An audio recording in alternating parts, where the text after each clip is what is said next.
జగన్మోహన్ రెడ్డి మొత్తానికి అనుకున్నంత పని చేశాడు. ఇదే విషయం నేను కరెక్ట్‌గా 15 డేస్ బిఫోర్ చెప్తే నన్ను విపరీతంగా తిట్టారు. ఇంట్లో ఉన్న వాళ్ళని కూడా తిట్టారు. నన్ను తిట్టారు. నన్ను పెసిమిస్ట్ అన్నారు. నువ్వు నిరాశావాదివి అన్నారు. నిరాశావాదుల యొక్క చెప్పేది వింటే ఆశావాదులం కూడా వెనక్కి వెళ్ళిపోతామన్నారు. ఏం అక్కర్లేదు, జస్ట్ నేను ఒక 10 రోజుల క్రితం చేసినటువంటి అమరావతి వీడియోస్ చూడండి, దాని కింద కామెంట్స్ చదవండి, మీకు తెలుస్తుంది. డెఫినెట్గా ఎవరైనా కానీ, ఏ రాజకీయ పార్టీ కానీ, వాళ్ళు రాజకీయ పార్టీ ఎన్నికల్లో విజయం సాధించాలి, సీఎం అవ్వాలనో పిఎం అవ్వాలనో పార్టీలు పెట్టుకుంటారు తప్ప ఏదో మఠాలు పెట్టుకోరని ఆనాడే చెప్పాడు కేసీఆర్. అది 100% ఫ్యాక్ట్. సో నేను జగన్మోహన్ రెడ్డి చేసింది కూడా అదే. చంద్రబాబు నాయుడు స్ట్రాటజీని, చంద్రబాబు నాయుడు పాలసీని, కొన్ని పాలసీలే అది రాజకీయంగా బెనిఫిట్ అయ్యే వాటినే జగన్మోహన్ రెడ్డి కంటిన్యూ చేస్తాడు. చంద్రబాబు నాయుడు స్ట్రాటజీని, చంద్రబాబు నాయుడుకు పేరు వచ్చేదాన్ని, చంద్రబాబు నాయుడు లెగిస్తే చెప్పుకునేదాన్ని జగన్మోహన్ రెడ్డి ఎందుకు కంటిన్యూ చేస్తాడండి? ఇట్స్ లాజికల్ కదా. ఇల్లాజికల్గా జగన్మోహన్ రెడ్డి ఎలా ఆలోచిస్తాడనుకుంటారు? నేను అదే చెప్పాను. మీకు 2 సార్లు అధికారం ఇచ్చారు.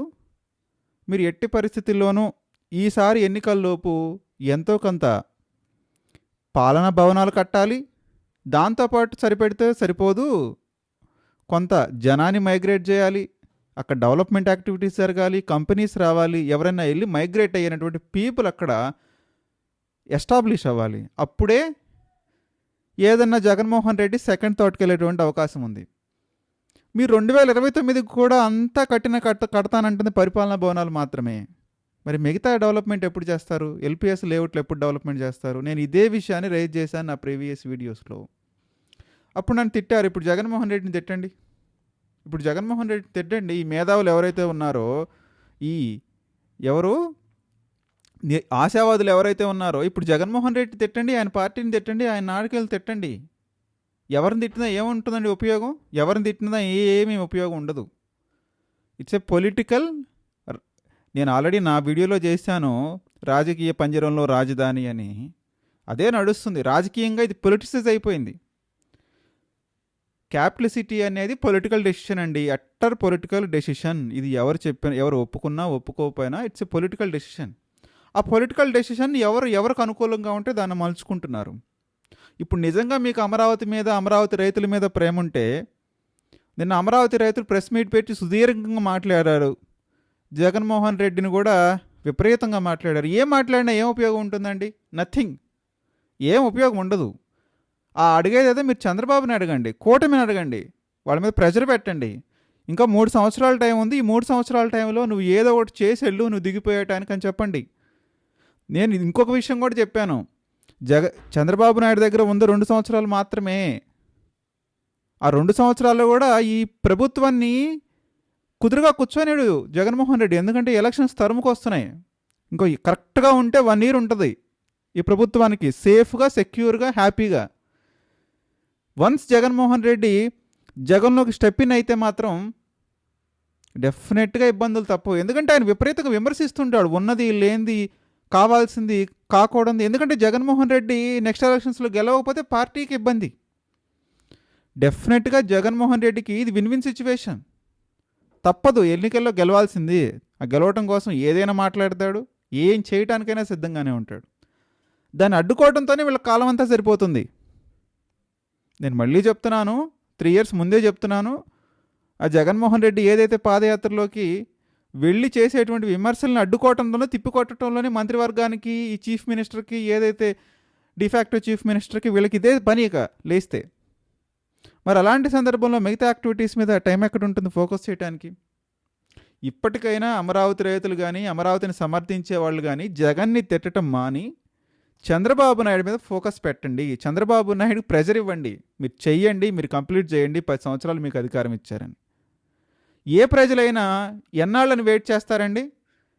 ఒక ఆయన ఎవరో నిరాశావాదివి, నువ్వు పక్కా పెసిమిస్ట్వి, నువ్వుకేం ఆశావాదం లేదంటారు. ఆశావాదం అంటే ఒక పక్కేమో జనాల్ఫాని పరిగెడతా, నేను 20 సంవత్సరాలకు కడతాను, 30 సంవత్సరాలకు కడతాను, 50 సంవత్సరాలకు కడతానంటే ఎవరు యాక్సెప్ట్ చేసే సిచ్యువేషన్ ఉంటుందండి? డెఫినెట్గా అపోజిషన్ పార్టీ అధికారంలోకి రావాలనుకున్న పార్టీ దీన్ని ఒక ఆయుధంగా మలుచుకుంటుంది కదా, ఒక స్ట్రాటజీని మలుచుకుంటుంది కదా. లేదు లేదు చంద్రబాబు నాయుడు అమరావతిని కడతాడు, మనం కూడా అమరావతికి సపోర్ట్ చేద్దామని ఎందుకు అనుకుంటాయి అపోజిషన్ పార్టీస్? ఆబ్వియస్గా అనుకోవు. అలా అనుకొని చంద్రబాబు నాయుడు స్ట్రాటజీ అనే కనుక వీళ్ళు ముందు పెడితే, అంటే చంద్రబాబు నాయుడిని తీసుకెళ్ళి ముఖ్యమంత్రిని చేస్తాడా జగన్మోహన్ రెడ్డి? జగన్మోహన్ రెడ్డి అలా కావాలనుకుంటాడా? ఎందుకు అనుకుంటాడు? జగన్కి ఏం అవసరం? నేను ఈ విషయం కూడా మొన్ననే చెప్పాను. జగన్మోహన్ రెడ్డి రేపు ఊరూరు తిరుగుతాడు. ముందు రాయలసీమకి వెళ్తాడు, తర్వాత ఉత్తరాంధ్రకి వెళ్తాడు, చివరికి మధ్యాంధ్రకు వస్తాడు. రాసి పెట్టుకోండి, ఇదే జరుగుతుంది. రాయలసీమ అంతా తిరుగుతాడు. రాయలసీమలో చెప్తాడు, మమ్మల్ని అమరావతిలోకి కాలు కూడా పెట్టనివ్వలేదు. రాసి పెట్టుకోండి, ఇదే స్టేట్మెంట్. అక్కడికి వెళ్తాడు, అదే చెప్తాడు. అక్కడ వీసా కావాలంటారు, పాస్పోర్ట్ కావాలంటారు, ఎలా రాజధాని అవుతుంది, ఎలా ప్రజా రాజధాని అవుతుంది అనే మాట అక్కడ చెప్తాడు. అన్ని వేల కోట్లు ఖర్చు అవుతుందంటాడు, వానొస్తే మునిగిపోతుందంటాడు. ఇక ఏదైతే అది, ఏదొస్తే అది, ఏం చెప్పడానికి కూడా వెనకాడ్డిక. అలాంటి మాటలు జగన్మోహన్ రెడ్డి రేపు పాదయాత్రలో రాయలసీమ వేదికగా మాట్లాడబోతున్నాడు. జగన్ 10 మందిని కన్విన్స్ చేయాల్సిన పని లేదండి. 10 మంది ఉంటే 10 మందిని జగన్ కన్విన్స్ చేయాల్సిన పని లేదు.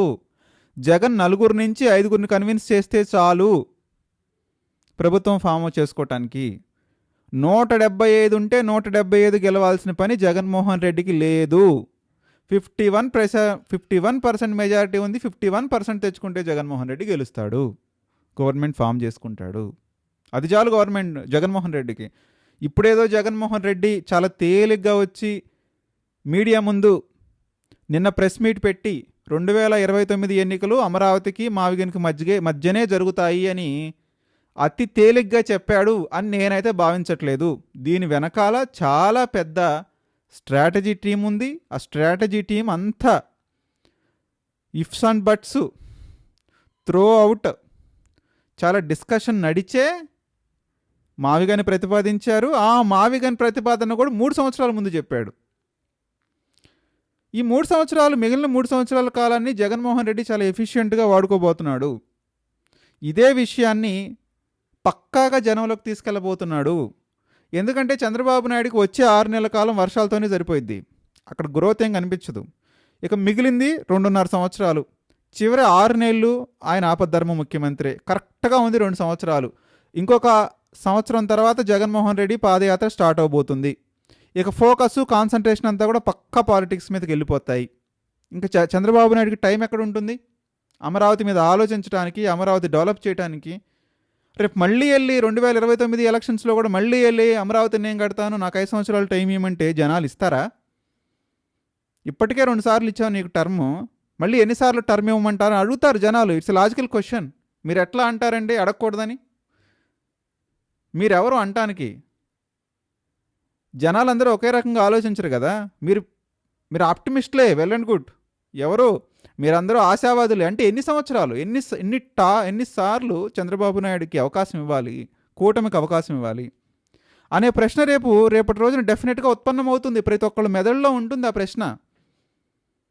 ఆ ప్రశ్నను బట్టే రేపు జగన్మోహన్ రెడ్డి కావాలా, చంద్రబాబు నాయుడు కావాలా అని ఆలోచించుకుంటారు. ఆలోచన లేని వాళ్ళు కూడా రేకెత్తిస్తారు కదా ఈ వైసీపీ పార్టీ వాళ్ళు, వాళ్ళకున్నటువంటి స్ట్రాటజిక్ టీమ్స్.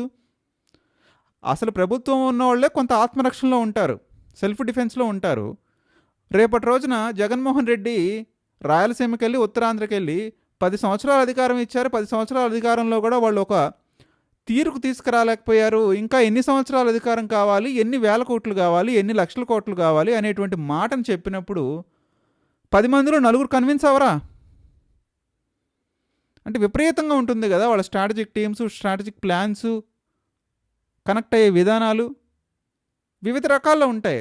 3 సంవత్సరాల టైం ఉంది. మళ్ళీ బోల్డ్ అంత చేసుకోవచ్చు గోబెల్స్ ప్రచారం. మీరు ఎన్ని రాతలు రాసినా అనుకూల మీడియాలో, ఎన్ని వార్తలు చెప్పినా లాస్ట్ 5 సంవత్సరాలు విన్నారు, మీరు చెప్పిందంతా విన్నారు, ఓకే అన్నారు. మళ్ళీ మొదలుపెట్టి అదే చెప్తానంటే ఎవరు యాక్సెప్ట్ చేస్తారండి? You have to showcase some progress. నువ్వు ప్రోగ్రెస్ చూపించాలి. ఏదో పరిపాలనా భవనాలు కట్టేసి వదిలేస్తానంటే దానికి మళ్ళీ ఆల్టర్నేటివ్ ప్లాన్ ఉంటుంది జగన్మోహన్ రెడ్డికి. నేను ఎకనామిక్ జోన్ చేస్తానంటాడు. నేను ఎకనామిక్ జోన్ చేస్తాను, అక్కడ ఇప్పుడు అంతా ఎకనామిక్గా డెవలప్ అవటం, అక్కడ పరిశ్రమలు రావడం చాలా కష్టం. నేను ఎకనామిక్ జోన్ చేస్తాను, గ్రోత్ ఇంజిన్ చేస్తాను అంటాడు. దానికి మీ దగ్గర ఉన్న సమాధానం ఏంటి? ఒక పక్కన చూసుకుంటే మచిలీపట్నంలో, విజయవాడలో, గుంటూరులో ఓట్లు ఉన్నాయి, కానీ అమరావతిలో ఎన్ని ఓట్లు ఉన్నాయండి? ఎన్ని కాన్స్టిట్యున్సీస్ ఉన్నాయండి అమరావతిలో? ఎంతమంది జనాలు ఉన్నారండి? నేను మొదటి నుంచి చెప్తుంది అదే. పరిశ్రమలు తీసుకొస్తే ఎవడైనా వస్తాడు, కనీసం అక్కడ కొన్ని కాలనీలైనా ఫామ్ అవుతాయి, అప్పుడు ఏదైనా చెప్పుకోవడానికి, సెల్ఫ్ డిఫెన్స్ చేసుకోవడానికి యూజ్ అవుతుంది చంద్రబాబు నాయుడుకి. అది చేయక ఇది చేయక అన్ని విద్యా సంస్థలకి ప్లేసెస్ ఇచ్చారు. ఎన్ని విద్యా సంస్థలు స్టార్ట్ అయినాయండి కట్టడం? ఎప్పుడు పూర్తవుతాయండి? ఎప్పటికి జనాలు వస్తారండి? అంటే ఎన్నేళ్ళు వెయిట్ చేయాలండి? ఇదైతే కరెక్ట్ కాదు. రాజకీయాల్లో ఆశావాదం, నిరాశావాదం ఉండదు, కేవలం అవకాశవాదం మాత్రమే ఉంటుంది. ఎవరి పాలిటిక్స్ వాళ్ళు చేసుకుంటారు. ఇప్పటికైనా రైతులైనా, అమరావతిని సమర్థించే వాళ్ళైనా, గుడ్డిగా సమర్థించే వాళ్ళైనా గ్రహించాల్సింది, గుర్తుపెట్టుకోవాల్సింది ఏంటంటే, జగన్మోహన్ రెడ్డి స్ట్రాటజీ వేరు, జగన్మోహన్ రెడ్డి రాజకీయ పంతా వేరు. చంద్రబాబు నాయుడు ప్రో అమరావతి అన్నాడు కాబట్టి జగన్మోహన్ రెడ్డికి ఆప్షన్ లేదు, యాంటీ అమరావతి తీసుకోవాల్సిందే, దానికి యాంటీ స్ట్రాటజీ క్రియేట్ చేసుకోవాల్సిందే. లేకపోతే రేపు రోజున ఎలక్షన్స్కి ఎలా వెళ్తాడు? ఏమని ఓట్లు అడుగుతాడు? నేను అమరావతి కడతానంటే ఆల్రెడీ చంద్రబాబు నాయుడు కడుతున్నాడు కదా, నువ్వు వచ్చి కొత్తగా కట్టేది ఏంది, నీ ట్రాక్ రికార్డ్ అంత బాగాలేదంటారు జనాలు. అందుకని ఇప్పుడు యాంటీ సెంటిమెంట్ని తీసుకున్నాడు జగన్మోహన్ రెడ్డి. ఇక ముందుకెళ్ళక తప్పని పరిస్థితి. ఆయనకి 3 సంవత్సరాలు విలువైన కాలం ఉంది. ఈ 3 సంవత్సరాల్లో 10 మందిలో నలుగురిని కన్విన్స్ చేసుకోలేడా? అది ఎలా కన్విన్స్ చేస్తాడు? సామధాన భేద దండోపాయాలు బోల్డ్ అని ఉన్నాయి, నలుగురు కన్విన్స్ చేసుకోలేడా? కూటమికి మైనస్ అయ్యేది ఏంటంటే, కూటమికి డెబిట్ అయ్యేదే కానీ క్రెడిట్ అయ్యేది ఏమి ఉండదు. యాంటీ ఇన్కంబెన్సీ అనే ఒక మేజర్ ఫ్యాక్టర్ ఉంటుంది. ఒక పక్కన కాపులను రెచ్చగొడుతున్నారు, కాపు ఫ్యాక్టర్ పనిచేస్తుంది. కాపులు లాస్ట్ టైం అంతా మద్దతుగా పవన్ కళ్యాణ్కి ఇచ్చారు, ఇప్పుడు అంతా మద్దతు ఇచ్చే పరిస్థితి ఉందా? క్వశ్చన్ మార్కే. చంద్రబాబు నాయుడు, లోకేష్ గవర్నమెంట్లో ఎంత యాక్టివ్గా పార్టిసిపేట్ చేసే వాళ్ళలో న్యూట్రల్ పీపుల్ కూడా ఆలోచిస్తారు కదా, అధికారం అంతా ఒకచోట కేంద్రీకృతం అవుతుంది, ఆ అధికారం ఎలా అనే విషయాన్ని ఆలోచిస్తారు. అక్కడ వాళ్ళు 1-2 టైమ్స్ ఆలోచించుకుని డెసిషన్ తీసుకుంటారు. ఇక పరిశ్రమలన్నీ కూడా ఉత్తరాంధ్రకే వెళ్ళిపోతుంది. మధ్యాంధ్రలో ఏముంది? అమరావతి అని చెప్తున్నారు, కానీ దాంట్లో వచ్చినట్టు ప్రోగ్రెసివ్నెస్ ఏంటి? ఆయన ఏం చేయగలుగుతాడు? 10 సంవత్సరాల అధికారం అనుభవించిన తర్వాత కూడా ఎక్కడేసిన గొంగళి అక్కడే ఉంటే ఆబ్వియస్గా జనాలు ఆల్టర్నేటివ్ ఆలోచిస్తారు కదా. మీరు ఆల్టర్నేటివ్ ఆలోచించొద్దు అని చెప్తున్నారు. ఎవరైతే ఈ మేధావులు, ఈ వర్గం ఉందో, మీరు ఆల్టర్నేటివ్ ఆలోచించొద్దు, మేము చెప్పింది కట్టుబడి ఉంటారు. ఎట్ట కట్టుబడి ఉంటాడు? ఇప్పుడు నువ్వు చెప్పినట్టు రాజకీయం చేసే జగన్మోహన్ రెడ్డి పార్టీ ఎందుకు? ఆయన పార్టీ ఎట్లా అధికారంలోకి వస్తుంది? నువ్వు చెప్పినట్టు చేయకుండా ఉంటమే కదా రాజకీయం. దానికి నువ్వేం చేయాలి? అది ఆలోచించండి ఫస్ట్. ఇప్పుడు జగన్మోహన్ రెడ్డిని, వైసీపీ పార్టీని ఎంత తిట్టినా వేస్టే, ఉపయోగం లేదు. మీకు కంఠశోష తప్ప మీకు మిగిలేది వచ్చేది జీరో. నేను మొన్న వీడియోలో చెప్పాను, రైతులు వైసీపీ పార్టీ వాళ్ళని అడ్డుకోవడం కరెక్ట్ కాదు, దీని ఇంపాక్ట్ చాలా ఉంటుందని నా వీడియోలో చెప్పాను. దానికి నన్ను తిట్టారు. కావాలంటే మీరు నా పాత వీడియోలోకి వెళ్ళి చూడండి. అది కరెక్ట్ కాదు. ప్రజాస్వామ్యంలో, దట్టు అమరావతి లాంటి క్యాపిటల్ సిటీలో ప్రతి ఒక్కరిని మీరు ఆహ్వానించాలి, మీరు దగ్గరుండి ఆహ్వానించాలి. వాళ్ళు ఏం మాట్లాడతారో చూడాలి. వారు శృతి తప్పితే పోలీసులు చర్యలు ఉండాలి తప్ప మీరు ఏ రకమైన చర్యలు తీసుకోవద్దు. మీరు ఏ పార్టీకి సంబంధించిన వాళ్ళు కాదు రైతులు, మీరు న్యూట్రల్గా ఉండడానికి ట్రై చేయండి అని చెప్పాను నేను. తప్పు జరిగింది. రైతులు చేశారా? రైతుల ముసుగులో కొన్ని పార్టీ నాయకులు చేశారా? తప్పు జరిగింది. సరిదిద్దుకోలేనటువంటి తప్పు జరిగింది. ఆ తప్పునే ముందు పెట్టి రేపటి రోజున జగన్మోహన్ రెడ్డి రాజకీయం చేస్తాడు, రాజకీయాన్ని పండించుకుంటాడు. ఎందుకు పండించుకోడు?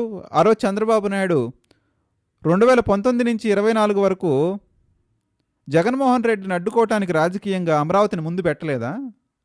ఎందుకు పెట్టలేదు?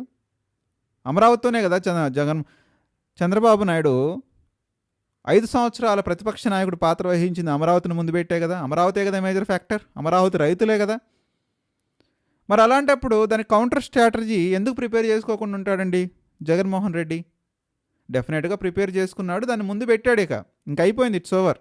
ఇప్పుడు తేల్చుకోవాల్సినంత కూడా ప్రజలు తేల్చుకుంటారు. ఆ ప్రజల్ని ఎవరు ఎంత బాగా కన్విన్స్ చేశారు? ప్రజలు తేల్చుకోవటం కంటే కూడా ప్రజల్ని ఎవరు ఎంత బాగా కన్విన్స్ చేశారు? చంద్రబాబు నాయుడు కన్విన్స్ చేస్తాడా, జగన్మోహన్ రెడ్డి కన్విన్స్ చేస్తాడా అనేది పాయింట్. అదే పాయింట్ మీద రేపు ఎలక్షన్స్ జరగబోతున్నాయి. చంద్రబాబు నాయుడు ఆల్రెడీ 2 టర్మ్స్ ప్రజలను కన్విన్స్ చేశాడు, 10 సంవత్సరాల అధికారం ఇచ్చారు. జగన్మోహన్ రెడ్డి లాస్ట్ టైం ఎలక్షన్స్కి వెళ్ళినప్పుడు 2019-24 వెళ్ళినప్పుడు దీని మీద ఏం చెప్పాల, క్లారిటీ లేదు. నేను వస్తే అమరావతిని కంటిన్యూ చేస్తానని సన్నాయి నొక్కులు నొక్కారు తప్ప ఆయన నిజంగా ఎల్ల మీదకి వచ్చి మాట్లాడిన మాటలు లేవు, చెప్పే ఆధారాలు లేవు. ఇప్పుడు ఈ రోజున చెప్పాడు 2029 ఎలక్షన్స్ నాటికి మ్యావిగన్ వర్సెస్ అమరావతి అవ్వబోతుంది, ఐ స్టాండ్ విత్ మ్యావిగన్. ఎవరైతే మ్యావిగన్ కోరుకుంటున్నారో నాకు ఓట్లేస్తారు, ఎవరైతే అమరావతి కోరుకుంటున్నారో ఆయన ఓట్లేస్తారు అని చాలా క్లియర్గా చెప్పాడు. మా స్టాండ్ ఇదే అన్నాడు. ఏదైతే మేనిఫెస్టో ఉందో మేనిఫెస్టోలో కూడా పెడతా ఉన్నాడు. ఇంతకు మించి కావాల్సినటువంటి ప్రూఫ్ ఏంటి? సో ఇప్పటికైనా కానీ అమరావతి అందరిది అనేటువంటి భావన మీరు తెప్పించాల్సినటువంటి అవసరం ఉంది. మీరు మొన్న వైసీపీ వాళ్ళని అడ్డుకోవడం చాలా పెద్ద తప్పు. అది రాజకీయంగా వీళ్ళు చేసినటువంటి అతిపెద్ద big mistake, no doubt about it. దానికి వీళ్ళు కాంపన్సేషన్ చెల్లించాల్సిందే. వీళ్ళు అనే మాటలు వీళ్ళు తట్టుకోవాల్సిందే. ఆ రోజు కనుక వాళ్ళని వెల్కమ్ చేసినట్టయితే వాళ్ళు మీటింగ్ ఏదో వాళ్ళు పెట్టుకునేవాళ్ళు, వాళ్ళ సైడ్ వాళ్ళు వెళ్ళిపోయేవాళ్ళు, వీళ్ళకి ఛాన్స్ ఉండేది. వీళ్ళు శాంతియుతంగా నిరసన తెలపచ్చు. నిరసన తెలపడానికి బోల్డ్ అని మార్గాలు ఉన్నాయి, విధానాలు ఉన్నాయి. ఎన్నో విధానాలని వదిలేసి వీళ్ళు కేవలం అడ్డు పెట్టుకోవడం ద్వారా సాధించింది ఏంటి? సాధించేది శూన్యమే సాధించింది. రేపటి రోజున మిగతా 3 సంవత్సరాల్లో ఏదైనా పూర్తవుతుందా? దీన్ని చంద్రబాబు నాయుడు పూర్తి చేసేస్తాడా, ఆహా ఓహో అనే స్థితికి తెస్తాడా అంటే అది కూడా జరగని సిచ్యువేషన్స్. డెఫినెట్గా రాసి పెట్టుకోండి, ఆహా ఓహో అనే సిచ్యువేషన్కి రాదు. మళ్ళీ మహా అయితే అంతవరకు లేపు వదిలేయటమే కానీ కంప్లీట్ చేసేటువంటి సిచ్యువేషన్ లేదు. ఇంకా 3 సీజన్స్ ఉన్నాయి వర్షాకాలం. ఆ లాస్ట్ తీసేసినా కానీ 2 సంవత్సరం దగ్గర సంవత్సర కాలం వేస్ట్ అయిపోయింది వర్షాకాలం కిందే. మహా ఉంటే 1.5 year ఉంది చంద్రబాబు నాయుడు చేతిలో. ఈ 1.5 yearలో చేసేదేంటో సాధించేదేంటో చూద్దాం. బట్ ఏదేమైనప్పటికీ ప్రతిపక్షానికి కన్విన్సింగ్ చేసేటువంటి ఒక పాజిటివ్ ఫ్యాక్టర్ ఉంటుంది. ఆ పాజిటివ్ ఫ్యాక్టర్ని జగన్మోహన్ రెడ్డి ఎంత మేరకు ఉపయోగించుకుంటాడు అనేది రేపటి ఎలక్షన్స్లో నిరూపించబోతుంది. అసలు ఇప్పుడు జగన్మోహన్ రెడ్డి మ్యావిగన్ గురించి చెప్పాడు, బాగానే ఉంది, నేను మ్యావిగన్ కట్టుబడతానన్నాడు, బాగానే ఉంది. కానీ మరి రైతుల్ని ఏం చేస్తాడు అనేది నేను ఇంకొక వీడియోలో డిస్కస్ చేయడానికి ప్రయత్నిస్తాను. మీరు కూడా మీ అభిప్రాయాన్ని కామెంట్ రూపంలో తెలియజేయండి. రైతులు జగన్ని తిట్టి ఉపయోగం ఏంటి, జగన్ పార్టీని తిట్టి ఉపయోగం ఏంటి? వాటిని తిట్టి ఉపయోగం ఏమీ లేదు. చేతనైతే చేయగలిగితే చంద్రబాబు నాయుడిని, ఆయన కుమారుణ్ణి వాళ్ళని ప్రశ్నించండి, వాళ్ళ మీద ప్రెజర్ పెట్టండి మీకు చేతనైతే. లేకపోతే రాజధానిని ఎవరూ కాపాడలేరు. ఎందుకంటే సెంటర్ది ఏముంటుందండి, it's a completely state matter. అసలు రాజధాని అనే దానికి లేకుండా డెవలప్మెంట్ ఎక్కడైనా చేయొచ్చు కదా. ఇప్పుడు వైజాగ్ ఏ రాజధాని డెవలప్మెంట్ అవుతుంది? రాయలసీమ ఏ రాజధాని డెవలప్మెంట్ అవుతుంది? అసలు ఆ కాన్సెప్టే రాంగ్. ఎక్కడైనా డెవలప్మెంట్ చేయొచ్చు. కాకపోతే ఏంటంటే ఇది పొలిటిసైజ్ అయిపోయింది. ఇప్పుడు అది ప్రాబ్లం. ఎందుకు ప్రాబ్లం అయిందంటే పొలిటిసైజ్ అయిపోయింది. అక్కడ జనాలు లేరు. సరే, అక్కడ ఎవరైనా జనాలు ఉంటే కొన్ని ఎమ్మెల్యే సీట్లు మేము కోల్పోతాము, మాకు రాజకీయంగా నష్టం వచ్చింది అనుకుంటే జగన్మోహన్ రెడ్డి బైండ్ విత్ అయ్యేవాడేమో. ఇప్పుడు అక్కడ జనాలే లేరు, ఆయనకేం వస్తుంది రాజకీయ నష్టం? మహా ఉంటే 1,00,000 మంది ఉంటారు, ఆ 2 అసెంబ్లీ సీట్లు ఎటు పోయాయి. ఇక జగన్మోహన్ రెడ్డికి వచ్చే నష్టం ఏంటి? రాజకీయంగా ఏం నష్టం రాదు. అదే ఇది పట్టుకుంటే గుంటూరు, విజయవాడ, మచిలీపట్నం పట్టుకుంటే అక్కడ చాలా కాన్సిస్టెన్సీస్ ఉన్నాయి కదా. కొంతమంది వినకపోయినా కొంతమంది కన్విన్స్ అవుతారు కదా. ఆయనకు ఉండే ఓట్లు ఎటు ఉంటాయి. కొంతమంది కన్విన్స్ చేసుకోకుండా చాలు కదా. 20% కనుక కన్విన్స్ చేసుకోగలిగితే 15-20% బోల్డ్ అంత మెజారిటీ వచ్చేస్తుంది. గెలవడానికి మొత్తం అవసరం లేదు కదా. 80, 90, 99 అవసరం లేదు, 51 ఉంటే చాలు. ఆ 51 అసెంబ్లీ సీట్ల కోసమే చాలా స్ట్రాటజిక్గా జగన్మోహన్ రెడ్డి ముందుకు వెళ్ళడం జరుగుతుంది. మీరు కూడా మీ అభిప్రాయాన్ని తెలియజేయండి. మీరు నా వాదంతో సమర్థిస్తారా, లేకపోతే ఇంకా ఆప్టిమిస్టిక్, పెసిమిస్టిక్ అనుకుంటే అక్కడే కూర్చుంటారా? చేతులు గాలిన తర్వాత తీరిగ్గా ఆగులు పట్టుకున్నట్టుగా ఉంటుందా అనేది మీ అభిప్రాయాన్ని కామెంట్ రూపంలో తెలియజేయండి.